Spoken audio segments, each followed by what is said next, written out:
قابل صدر احترام حضرات سادات نظام علماء ذوی احترام سامعین کرام، السلام علیکم ورحمۃ اللہ وبرکاتہ۔ نحمده ونصلي ونسلم على رسوله الكريم وعلى آله وأصحابه أجمعين، أما بعد فأعوذ بالله من الشيطان الرجيم، بسم الله الرحمن الرحيم۔ إنما يعمر مساجد الله من آمن بالله واليوم الآخر۔ صدق اللہ مولانا العظیم۔ درود شریف پڑھیں، اللہم صل علی سیدنا مولانا محمد وعلی الجود والکرم وآلہ وصحبہ وبارک وسلم۔ ہمارا آج نواپورہ کے اس قصبے میں مسجد عائشہ کے افتتاح کے لیے حاضر ہوئے ہیں۔ اللہ تبارک و تعالی اپنے اس گھر کے افتتاح کی ہم سب کی حاضری کو قبول فرمائے، اس محفل کو دنیا و آخرت میں ہم سب کے لیے ذریعہ نجات بنائے۔ مسجد عائشہ میں جن لوگوں نے دام درم قدم سفر نے حصہ لیا، خاص کر کے ہمارے کرم فرما محسن اہل سنت، محسن گجرات حضرت علامہ مولانا یونس مصباحی صاحب قبلہ، جنہوں نے اس علاقے میں کئی جگہ مسجد تعمیر کی ہیں۔ مصباحی مشن کے تحت نظام پورہ میں بھی مسجد کا افتتاح ہوا تھا، میری حاضری ہوئی تھی، وہ بھی ان کی جانب سے مسلسل گجرات میں باہر بیٹھ کر کے توجہ دیتے رہتے ہیں۔ اللہ تبارک و تعالیٰ ان کی خدمات کو قبول فرمائے اور اس مسجد کو خوب سے خوب آباد کرنے کی توفیق عطا فرمائے۔ تھوڑی دیر کے لیے مسجد نبی شریف کی جو تعمیر ہوئی تھی وہ آپ کے سامنے پیش کرتا ہوں۔ آقا کریم صلی اللہ علیہ وسلم ہجرت کر کے جب مدینے تشریف لے گئے اور کچھ حالات درست ہو گئے تو حضور نے ارادہ فرمایا کہ یہاں مسجد ہونی چاہیے۔ مسجد نبی شریف جہاں ہے آج، وہ پہلے تھوڑا سا ٹکڑا دو یتیم بچوں کی ملکیت میں تھا، جس کا نام سہل اور سہیل تھا۔ وہ یتیم تھے، انصار میں سے تھے۔ وہاں مدینے والے اپنی کھجوروں کو سکھاتے تھے۔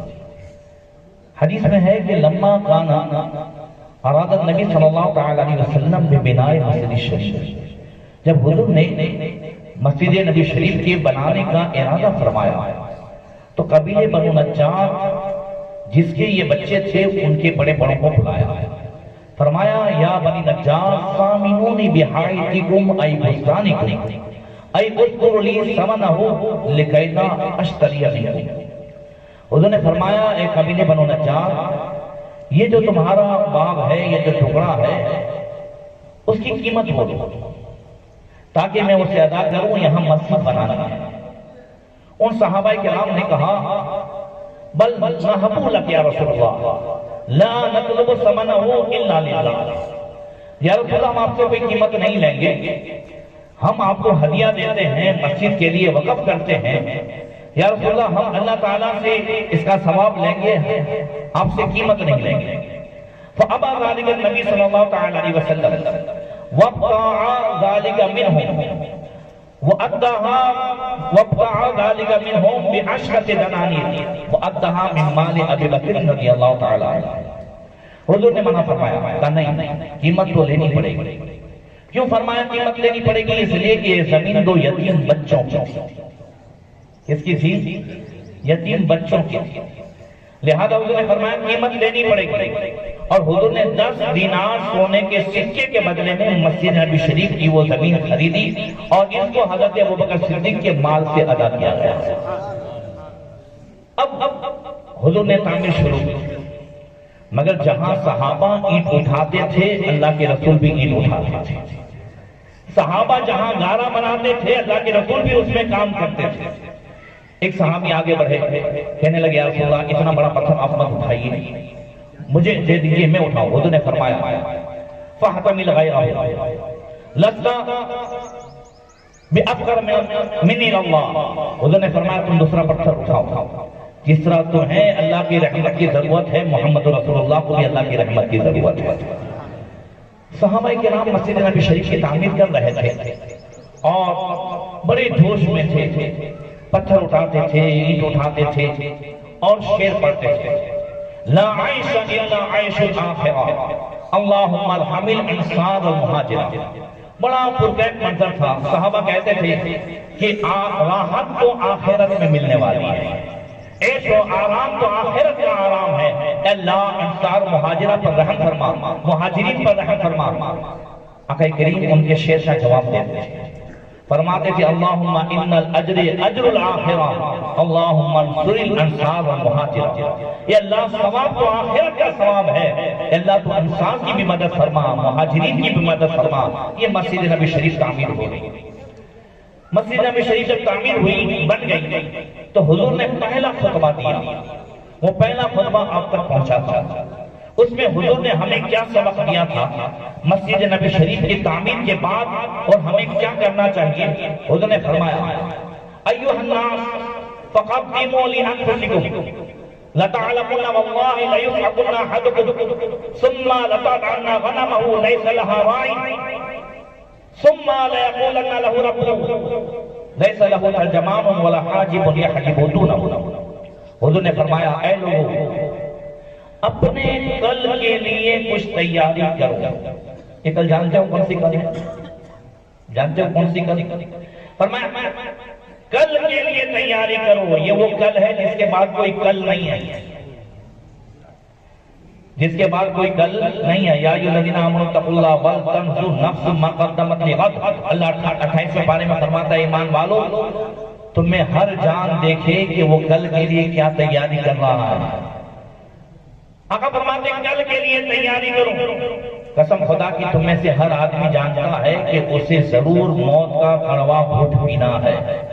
پھر تم دنیا سے ایسے چلے جاؤ گے اور پیچھے تمہارا مال، تمہاری اولاد، تمہارے کھیت، تمہارے باغات، تمہارے بینک بیلنس، تمہاری جائیداد سب ایسے رہ جائے گی جیسے بکریوں کا ریوڑ ہو اور اس کا کوئی چرواہا نہ. آدمی کہتا ہے بھائی میں ہوں تو یہ سب فیکٹریاں ہیں، پتہ نہیں بعد میں کیا ہوگا. وہ ہوتا بھی ہے، جب تک وڈیل تھے تو تھے، بعد میں پھر جو ہے سب چاؤ ہو جاتا ہے. تو حضور فرماتے ہیں ایسے سب چھوڑ جاؤ گے، بچوں کو، بیوی کو، مال کو، جائیداد کو، کہ کوئی اس کا دیکھنے والا ہوگا نہیں. یہاں پر ایک بات کرتا ہوں، ہم نے کیا چھوڑا یہ کمال نہیں ہے. ہم نے اولاد کے لیے کیا چھوڑا یہ بھی کمال نہیں ہے. کمال یہ ہے کہ ہم نے اولاد کو کیسا چھوڑا. توجہ ہے؟ اولاد کے لیے بینک بیلنس چھوڑی، اولاد کے لیے چھوڑا، اولاد کے لیے جائیداد چھوڑی، اولاد کے لیے کر دیا وہ کر دیا، یہ کمال نہیں ہے. اولاد کو کیسا چھوڑا. حضرت عمر بن عبدالعزیز رحمۃ اللہ تعالی علیہ کا جب وصال ہونے لگا تو ان کے 11 بیٹے تھے. کتنے بیٹے تھے؟ 11. خلیفہ راشد آدھی دنیا پہ حکومت، اور 11 بیٹوں کے بھاگنے حصے میں کتنا آیا معلوم ہے؟ صرف 20 درہم چھوڑے تھے، 2 بھی نہیں آئے. تو ان کے انتقال سے پہلے ایک آدمی نے کہا امیر المومنین آپ نے اپنی اولاد کے ساتھ اچھا نہیں کیا. کہا کیوں؟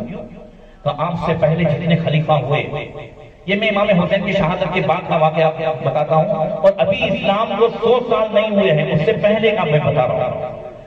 آپ سے پہلے جتنے خلیفہ ہوئے، یہ عبد الملک بن مروان، سلیمان بن عبد الملک، ولید بن عبد الملک، ہشام بن عبد الملک، ان سب نے اپنی اولاد کے لیے جائیداد چھوڑی، بینک بیلنس چھوڑی اور سب کچھ چھوڑا. آپ نے اپنی اولاد کے لیے کچھ نہیں چھوڑا. تو حضرت عمر بن عبدالعزیز لیٹے ہوئے تھے، کہا مجھے بٹھاؤ. لوگوں نے ٹیک دے کے بٹھایا. آپ نے پوچھنے والے سے پوچھا میری اولاد میں سے کوئی بے نمازی ہے؟ 11 بیٹوں میں سے کوئی بے نمازی ہے؟ کہا نہیں. کہا ان میں سے کوئی جوانی ہے؟ کہا نہیں.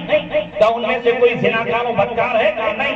کہا ان میں سے کوئی شراب پینے والا ہے؟ کہا نہیں. کہا ان میں سے کوئی جو ہے اللہ رسول کا نافرمان ہے؟ کہا نہیں. کہا میری ان 11 بیٹوں کو تم کیا کیسا پاتے ہو؟ کہا سب نیک ہیں، سب صالح ہیں. کہا جب وہ نیک ہیں تو میرے فکر کرنے کی ضرورت نہیں ہے. اللہ قرآن میں فرماتا ہے وَهُوَ يَتَوَلَّى الصَّالِحِينَ، نیکوں کا حمایتی اللہ ہے، انہیں ساتھ دینے والا اللہ ہے. میں نے اپنے بیٹوں کو نیک چھوڑا ہے، وہی ان کے لیے سب سے بڑا بیک بیلنس ہے.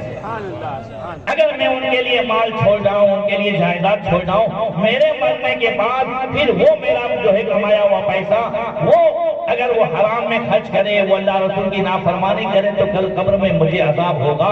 میں نے ان کو نیک بنایا ہے، وہ جو نیکی کریں گے کل قبر میں مجھے راحت پہنچے گی۔ یہ ہر ماں باپ کے لیے ہے۔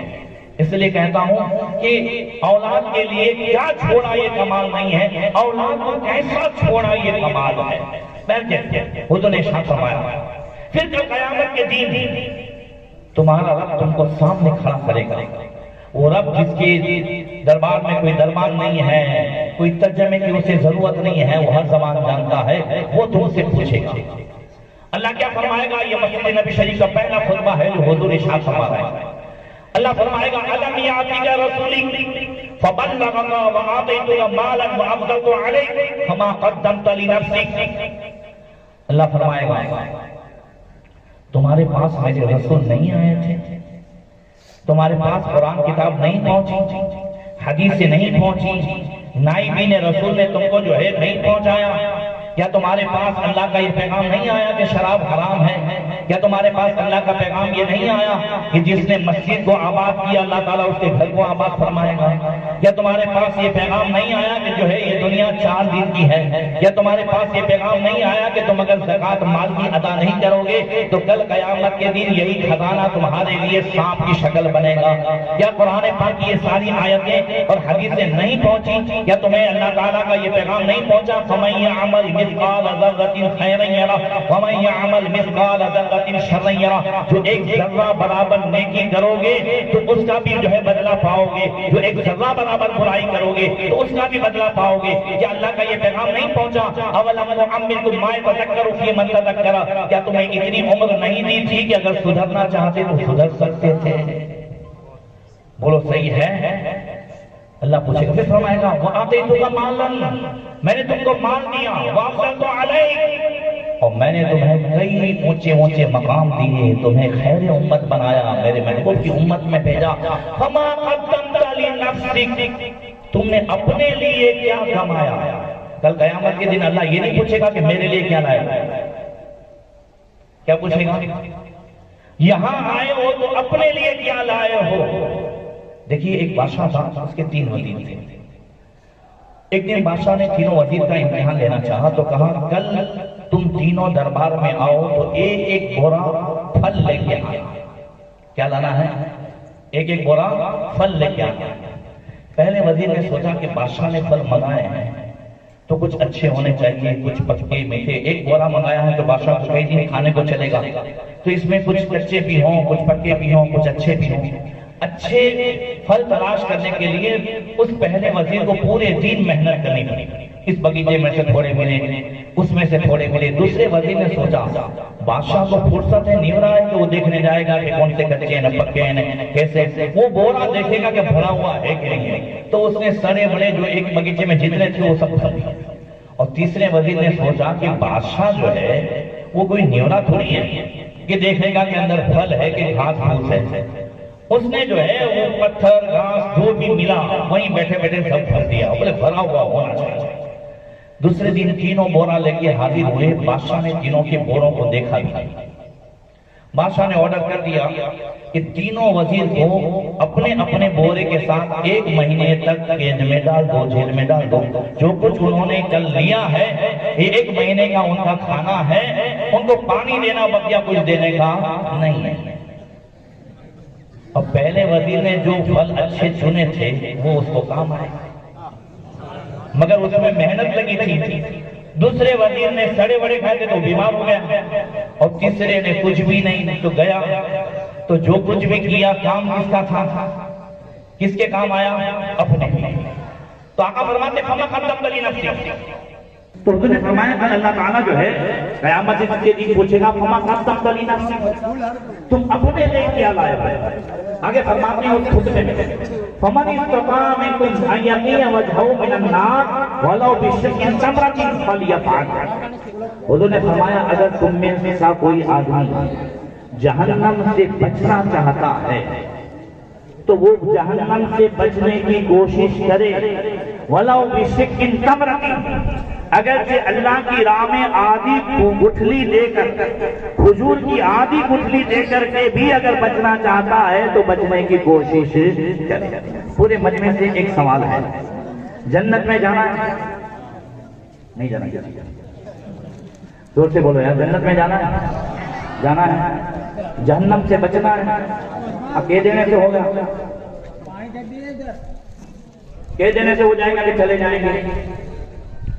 مجھے ابھی بھوک لگی ہو اور میں کہوں کھانا کھانا ہے تو حضرت مولانا صادق صاحب مجھے 555 کھانے کی جو کتاب آتی ہے نا ریسیپی، وہ نکال کے دے دے، کہتے حضرت لیجئے یہ 555 کھانے ہیں، اس میں ہر کھانے کو 100 مرتبہ پڑھیں تو کیا میری بھوک مٹ جائے گی؟ نہیں مٹے گی نا۔ میں کہوں مجھے پانی پینا ہے، پیاس لگی ہے، آپ کو روح افزا کو 100 مرتبہ پڑھ لو تو کیا اس سے پیاس بجھ جائے گی؟ بھوک مٹانے، پیاس بجھانے کے لیے کھانا بنانا پڑتا ہے، کھانا پڑتا ہے، پینا پڑتا ہے۔ ایسے ہی کہہ دینے سے ہم جنت میں جائیں گے وہ نہیں جائیں گے، اس کے لیے بھی فجر میں اٹھنا پڑتا ہے، اس کے لیے بھی اللہ رسول کے فرمان پر جو ہے وہ عمل کرنا پڑتا ہے۔ مسجد تو بنا لیتے ہیں، اس کو آباد کرنے کی ذمہ داری پڑوسیوں کی ہے۔ حضرت ابراہیم علیہ السلام نے خانہ کعبہ کی تعمیر کے بعد جو دعا کی ہے وہ کیا کی ہے؟ ربنا انی اسکنت من ذریتی بواد غیر ذی زرع عند بیتک المحرم ربنا لیقیموا الصلاۃ۔ کہ اللہ میں نے یہ کعبے، اس وقت تو جو ہے چکیل میدان تھا، میں نے اس چکیل میدان بے آب و دانہ جنگل میں اپنے بیوی بچوں کو ٹھہرایا ہے تیرے حرمت والے گھر کے پاس۔ یا اللہ انہیں پڑوسی بنایا ہے تو مقصد یہ ہے ربنا لیقیموا الصلاۃ، تاکہ وہاں نماز قائم کرے، تاکہ وہاں نماز قائم کرے۔ اب حضرت اسماعیل و ہاجرہ کعبے کے پڑوسی ہوئے تو ابراہیم علیہ السلام دعا کرتے ہیں کہ یہ نماز قائم کریں۔ ہم جس مسجد عائشہ کے ہمارے لوگ جو پڑوسی ہوئے، مسجد کا پیٹ ماربل سے، چٹائیوں سے، اے سی سے، پنکھوں سے نہیں بھرتا، مسجد کا پیٹ نمازیوں سے بھرتا ہے۔ بولو کس سے بھرتا ہے؟ امام غزالی نے بڑی پیاری روایت نقل کی، کہتے ہیں ان امراتن من بنی اسرائیل جاءت الی موسیٰ علی نبینا علیہ الصلوۃ والسلام، ایک عورت بنی اسرائیل کی موسیٰ علیہ السلام کے پاس آئی، آگے کہنے لگی یا نبی اللہ ادعو اللہ لی ان یغفر لی ویتوب علی۔ اے اللہ کے نبی انی اذنبت ذنبا وتبت الیہ، میں سے بہت بڑا گناہ ہوا ہے، میں نے اللہ کی بارگاہ میں توبہ کر دی، آپ کی بارگاہ میں آئی ہوں کہ آپ دعا کریں اللہ تعالیٰ میرے گناہوں کو معاف فرمائے، میری توبہ کو قبول فرمائے۔ ہر نبی کی امت کے لیے یہی ہے کہ انہیں گناہ کی معافی کرانی ہے تو نبی کے در پہ آنا ہوگا۔ وَلَوْ أَنَّهُمْ إِذْ ظَلَمُوا أَنفُسَهُمْ جَاءُوكَ، کہ اللہ کے نبی گناہ مجھ سے ہوا ہے، آپ نے فرمایا وَمَا ذَنبُكَ، کیا ہے تیرا گناہ؟ کہتے ہیں اِنِّي زَنَيْتُ وَوَلَدتُ وَلَدًا وَقَتَلْتُ، مجھ سے زناکاری ہوئی، اس سے بچہ پیدا ہوا، حرامی بچہ، میں نے اسے قتل کر ڈالا ہے۔ حضرت موسیٰ علیہ السلام جلال میں آئے، فرمایا اخرجی یا فاجرہ لئلا تنزل نار من السماء فنحرقنا، کہا اے فاجرہ بدکام یہاں سے نکل، کہیں تیرے گناہ کی وجہ سے ہم پر آسمان سے آگ نہ اترے اور ہم جلامت نہ کیے جائیں، یہاں سے نکل۔ فخرجت منکسرۃ القلب، وہ ٹوٹے ہوئے دل سے نکلی، اور جہاں دل ٹوٹتا ہے وہاں رحمت کا نزول ہوتا ہے۔ فنزل جبریل، حضرت جبریل علیہ السلام آ گئے، حضرت موسیٰ علیہ السلام سے کہتے ہیں ان اللہ عز و جل یقرأ السلام وهو يقول لئلا رددت تائبا، اللہ تعالیٰ اے موسیٰ آپ کو سلام فرمانے کے بعد فرماتا ہے کہ تم نے توبہ کرنے والی کو کیوں نکالا؟ کیوں لما رددت تائبا، تم نے توبہ کرنے والی کو کیوں نکالا؟ یہ تو توبہ کرنے والی ہے، آنے والی کل کی رات وہ بھی توبہ کی رات ہے، نجات کی رات ہے، مگر کل سب کی بخشش ہوگی، جادوگر کی نہیں ہوگی، ماں باپ کے نافرمان کی نہیں ہوگی، میں شورٹ میں بتاتا ہوں، جو زناکار ہے اس کی نہیں ہوگی، جو دل میں کینہ رکھتے ہیں اس کی نہیں ہوگی، جو رشتہ توڑتے ہیں ان کی بھی بخشش نہیں ہوگی، حتیٰ یتوبوا، یہاں تک کہ اس رات کے آنے سے پہلے توبہ کرتے ہیں۔ تو تم نے توبہ کرنے والی کو کیوں نکالا؟ پھر فرمایا اللہ ارشاد فرماتا ہے فمن وجد الشر منها، کیا تم نے اس سے بھی کسی کو برا پایا ہے؟ یہ زناکار تھی، قاتلہ تھی، اس سے بھی برا کسی کو پایا ہے؟ فمن شر منہا، اس سے بھی برا کون ہو سکتا ہے؟ حضرت موسیٰ علیہ السلام نے کہا تارک الصلاۃ عامدا متعمدا، جان بوجھ کر کے ایک ٹائم کی نماز چھوڑنے والا اس سے بھی برا ہے۔ لہذا مسجد کو آباد کریں، اللہ آپ کے گھر کو آباد کرے گا۔ اللہ تعالیٰ حضرت علامہ مولانا یونس بسماعیل صاحب قبلہ اور ان کی پوری ٹیم اور جہاں جہاں وہ لوگ کام کرتے ہیں، میں نے ابھی شروع میں بتایا اس علاقے میں کئی جگہ انہوں نے مسجدیں بنائی، اللہ تعالیٰ اسے قبول فرمائے اور آپ سب کو، ہم سب کو اللہ کے گھر کو آباد کرنے کی توفیق عطا فرمائے۔ میں نے جیسے عرض کیا کہ مجھے جانا ہے، کچھ تیاری بھی کرنی ہے، اس لیے اجازت چاہتا ہوں۔ السلام علیکم۔